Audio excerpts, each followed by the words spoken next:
Da-na-na, da-na-na. Let's go, use that speed, baby!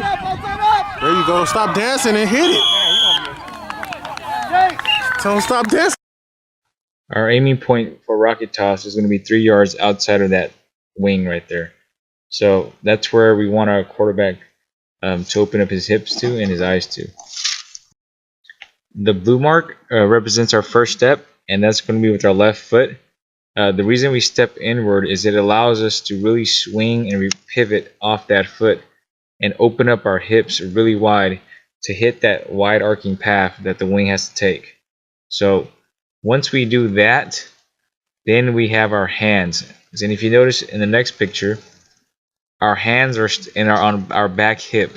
So the way I teach it is, if you think of a pendulum, right? So in order for it to swing all the way around and get more power, we need to keep a wide pendulum swinging. So what kids will do mostly, I found, is that they will have their hands in their midsection, and that doesn't allow for that pendulum to really swing.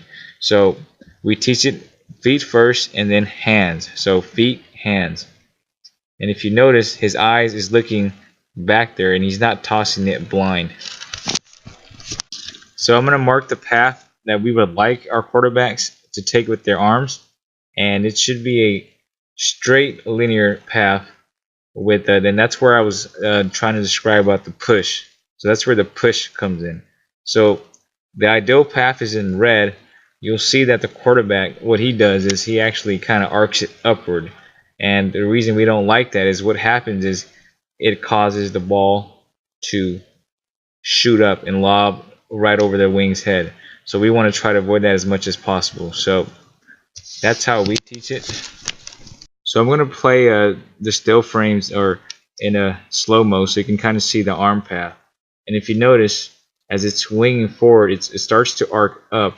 And then he's fighting that really because he's you can see that after he lets go, he actually shoots both hands back down. And I think that's because he knows he wants to not shoot those hands upward. So that's kind of, this was early in our season, first game, or first scrimmage actually. So you'll see that as time goes on, he actually gets better and he doesn't have to do that. But right now he's trying to compensate by arcing up, by shooting his hands back down. So he kind of gets the idea.